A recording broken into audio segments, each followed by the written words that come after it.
you like the pod? I like the pod. And I'm here with Iyaz and Ben for the 359 podcast, episode 216. I like the cast better than the That's pod. a great intro. What was that? I really liked your intro from 420. You just like slid it in there. You'd be like, hey, everybody, it's podcast 420 Get Waste. I'm like, okay. Not past tense, Right. present. Right, of course. So what are we talking about on the podcast today? So today we're going to talk about the future of transportation in many different ways, all of them Google related. One of them is Waymo, which is part of Google's parent company, Alphabet. They're introducing self-driving cars to the public in Phoenix, Arizona. And also we'll talk about Kitty Hawk, which is Larry Page's flying car concept. One of two. Flying car companies he's got, apparently. And then we'll round it off with Spotify potentially coming out with some new hardware that they're hoping is category defining. So that's pretty high up there. It could be the next, this table is Spotify enabled. Yes. This table. So I would buy that immediately. Spotify enabled table. Yeah. So And then cable. Then fables. Hold it. Are you ready for me? Then labels. What's up? Send in your questions and comments, Brian. We'll get to them, or as many of them as you can, at the end of the show. And let's get podcasting. And Maples. All right, here we go. In 3, 2.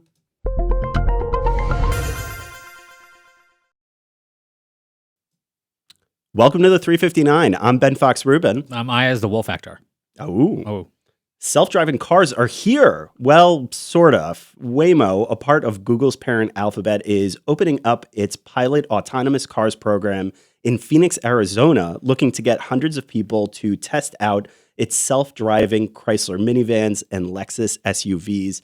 Iyaz, if you were in Phoenix, would you go for this? Well, yeah, because the other thing is this is, at first, it's free. So if you actually get accepted into the program, you can take this as much as you want. And it's not like a ride-hailing service.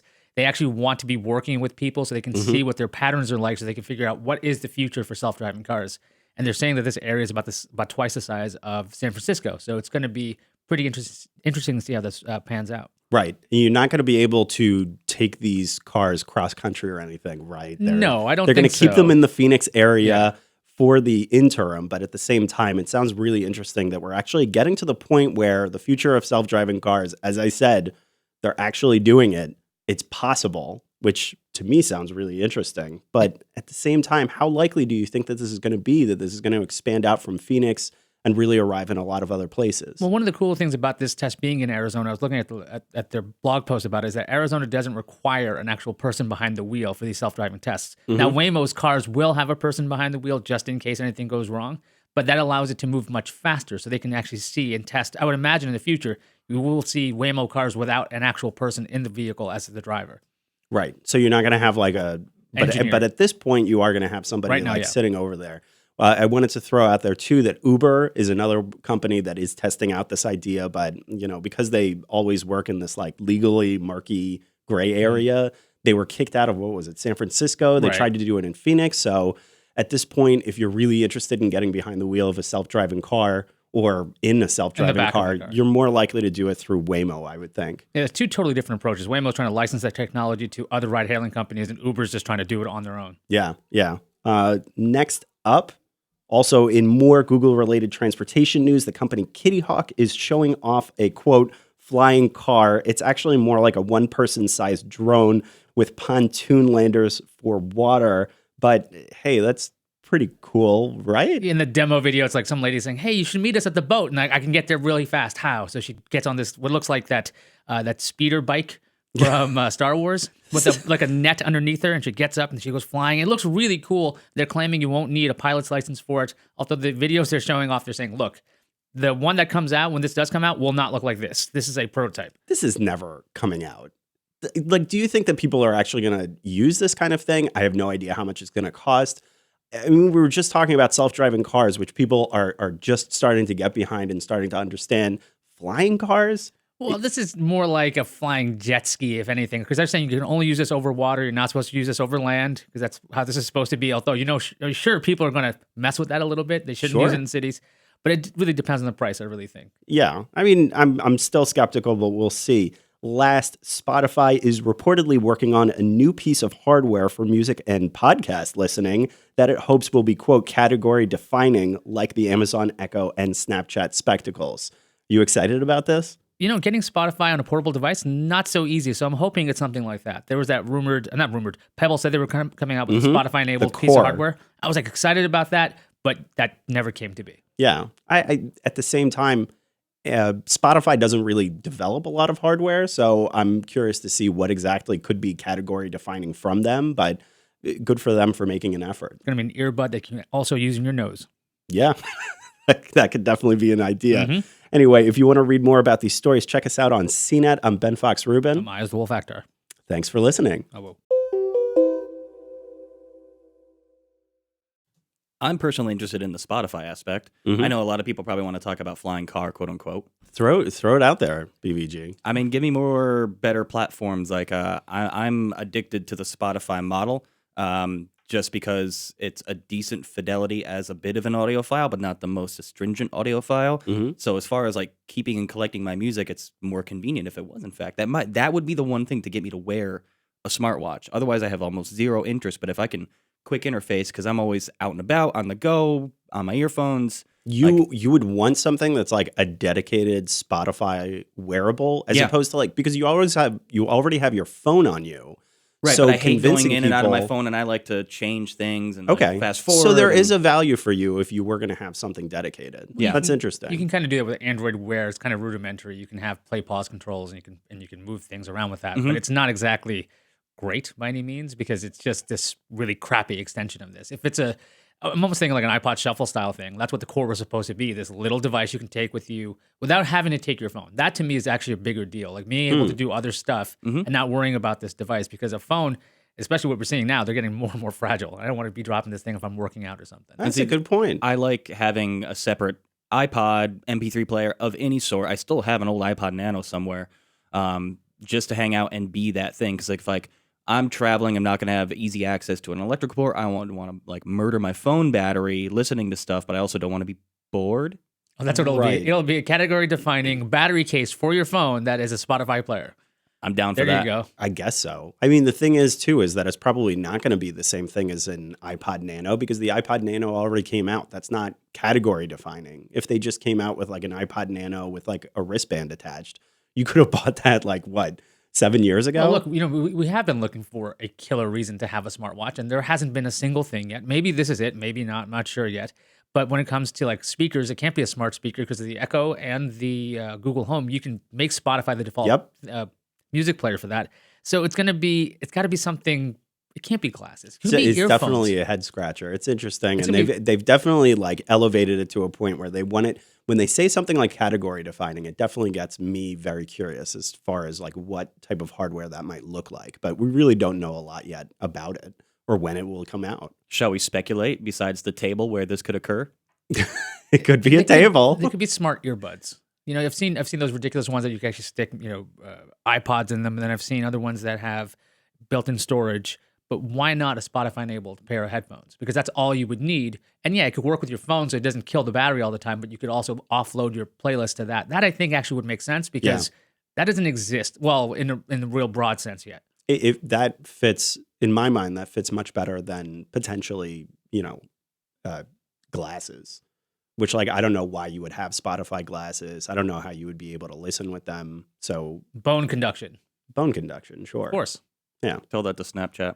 Sure. Anyways, other benefits to this is depending on how much storage they could cram into something. I like the idea of dedicated earphones that are just like, this is my music player, right on. How much storage do you think it could actually hold? probably more than you think. Yeah. I mean, like, we've really moved very, very far as storage is concerned. So you could store quite a bit of your library in mini earphones these days. And Danny Green, our friend Danny Green in the chat, points out that he's still got an iPod in his car with over 5,000 tunes on it because he doesn't want to pay for data. Because that would be what I would do, is I would just cache a ton of stuff onto that thing just to have it at a moment's notice, instead of actually going up and down the data stream. Let's not wait for Spotify to come out with something. Let's just make this thing right now. Danny, are you on board?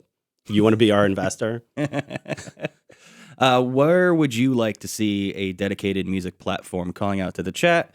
What device do you think, if it's a wearable, if it's a this or that or the other thing, where do you think would be valuable? What if it's like a backpack and it's like a terabyte hard drive in there? Like, Oh my God. I would love to see that come out. Audio file. Spotify backpack. oh God, a filing cabinet, the audio file.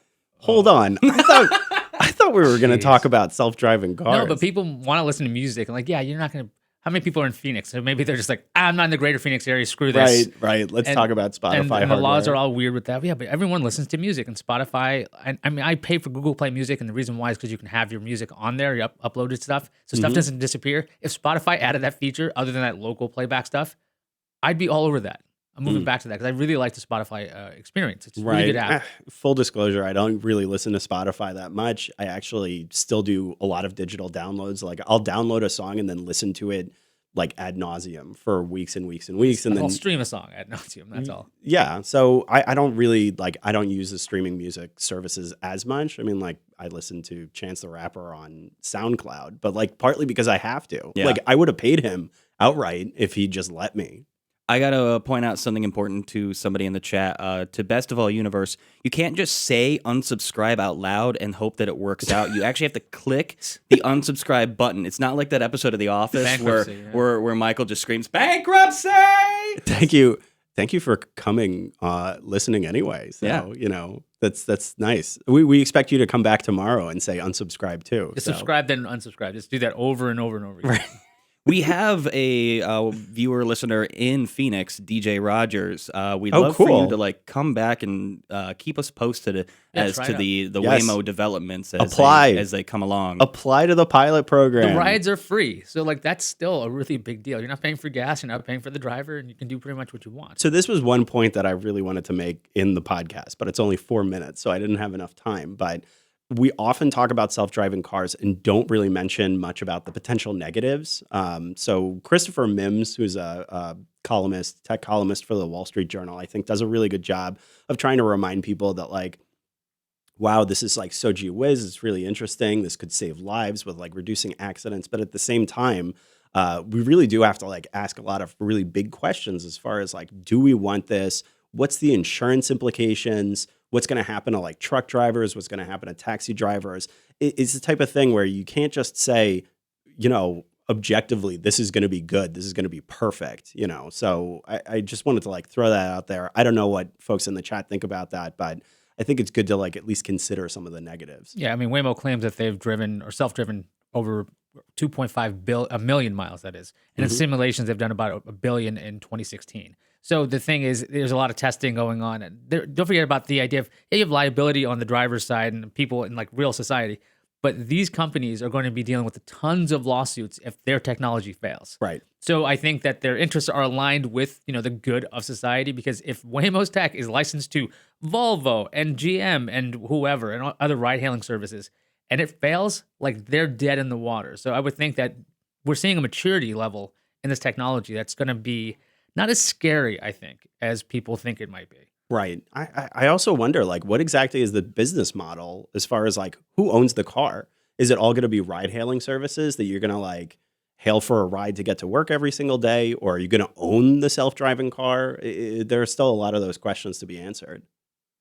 Pell, early on in the chat, asked, and I'm not really sure what the context is. They say, so people would share their cars and they would almost never stand still. Is that kind of the premise? They would constantly the cars themselves justify usage, that it would almost never be a parked vehicle. It'd be with the Waymo trial in Phoenix, those are definitely community cars. Sure. Right. So almost zip car-ish. Right. Exactly. And I still don't know exactly how you hail the car. I'm guessing you do it through a phone app or something like that, and then it shows up fairly quickly, I would hope. They're going to have enough cars on the road to serve hundreds of different people. But at the same time, you could assume that I don't know, people that are really wealthy might not want to share their cars, or might want flashy or self-driving cars, so they might own those. It's hard to say really what exactly the model's going to be. I could see you want to customize your own car, and self-driving could be a feature that you don't always take advantage of, but if you wanted to, you could.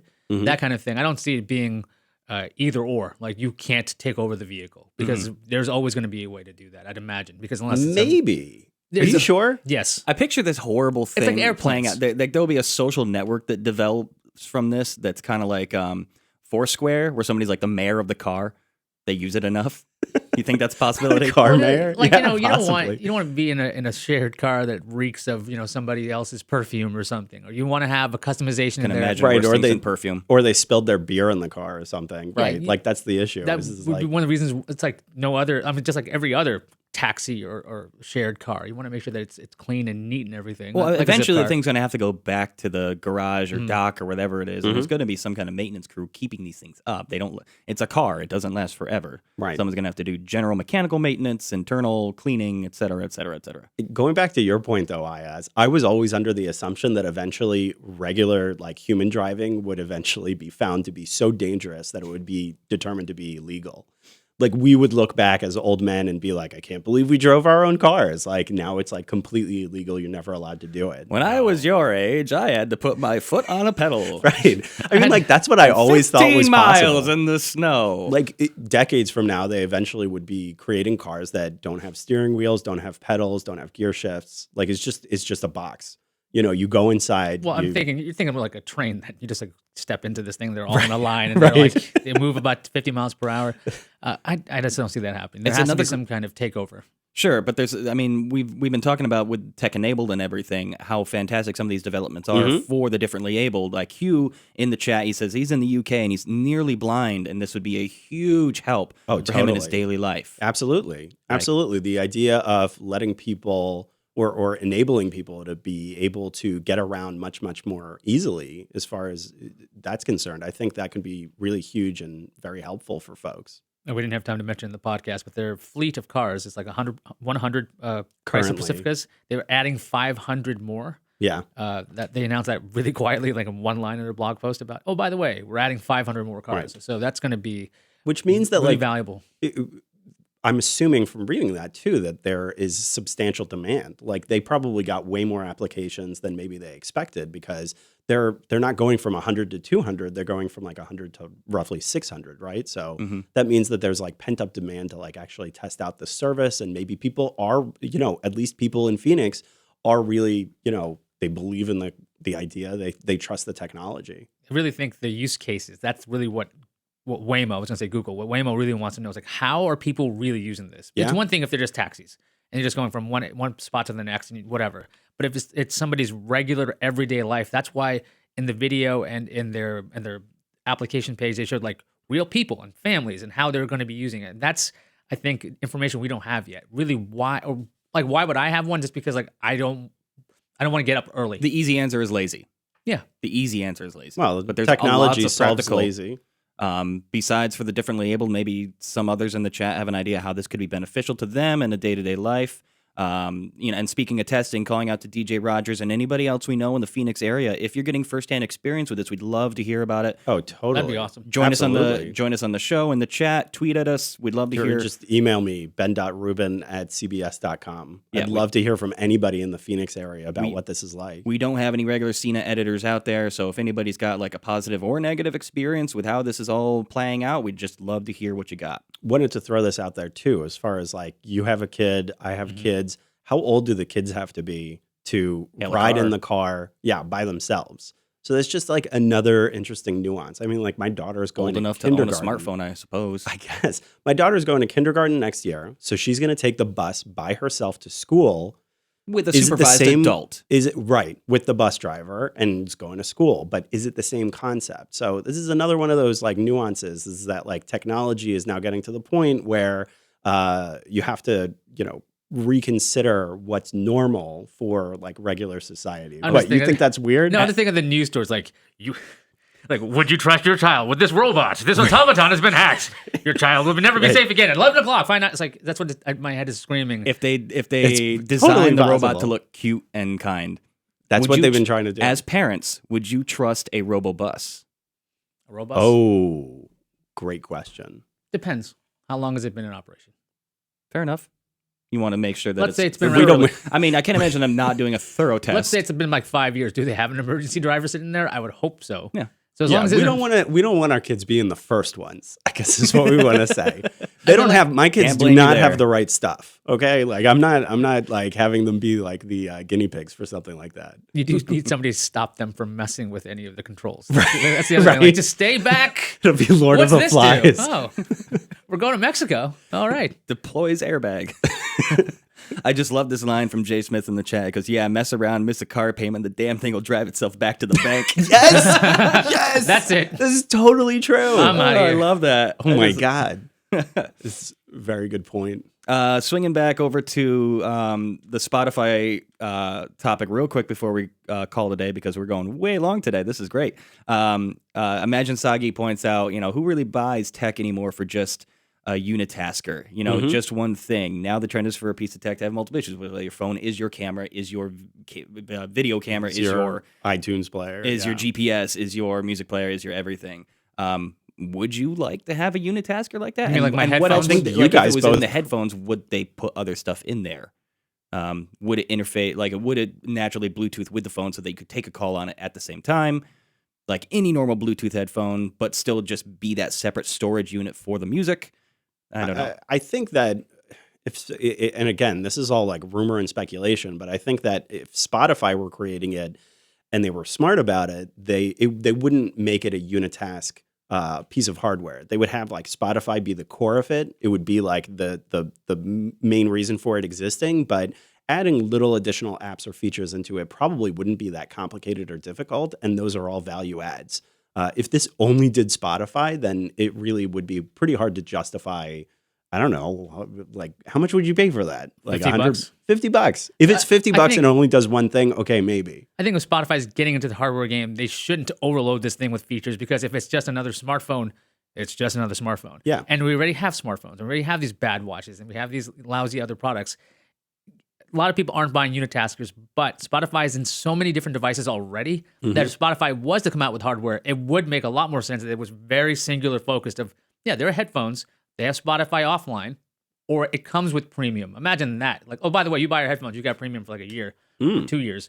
You're This is like, a okay. good idea. Does that give you a reason why would you do this? Same thing with the Echo. If you have the Echo, you can get Amazon Prime Music for like $5 per month if you just have it. I think it's 3. Is it It's 3? it's less than 5. It's- yeah. Like nothing. As long as it's just locked to that It's speaker, just right? not money. But it's only on that speaker. You can't. Yes. But whatever. I would think, I don't think a lot of people will go out and go, this is going to be the end of it. But that's why I still think it's probably the headphones. That makes the most sense, because really you're gonna buy them anyway. Everyone needs headphones. So Or why Spotify branded speaker in your house. Yeah. That wouldn't be product that's a defining. pretty, yeah. Product Just send you a defining. And Spotify that's- sticker to put on any speaker you have. Right. It's pretty hard to I like that. stand out as a speaker. That's their product defining thing. Stickers. Sir, I'm going to butcher this name. Sir Hackkick in the chat says, I definitely need a device that is not category defining, but category merging instead. Something like Apple Watch, iPod Nano, Apple Music. Still don't like using the phone to listen to music. These are all very good comments, by the way. Yeah. I like a lot of the analysis that's getting thrown out there. So very good point. And then one more time back around the horn, Jacob Kraft asks, how old do children have to be to ride alone on an airplane? Going back to riding alone in a robocar.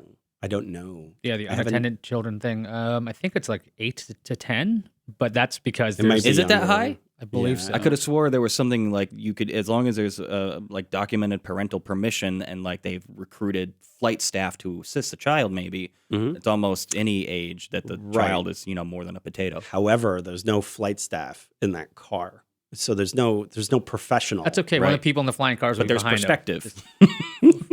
just alongside by the water. You okay, Murray? Okay. I don't know why the kid's name is Murray. It's coming back. It's a very popular name these days. Murray. And then one last really good comment from Philippe.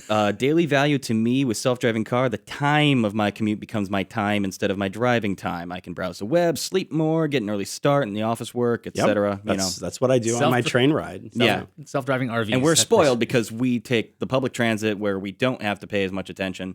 Granted, try to pay some attention, as you can maybe learn the hard way in the New York subway system. But the point remains, the idea of just having that amount of time back, because we don't. There are people out there that have 2 hour long commutes that they have to absolutely. drive, and that's as someone who misses my car because I live in New York now, driving around can be a very enjoyable experience. But I'd Where? imagine Is it not in New York. Okay.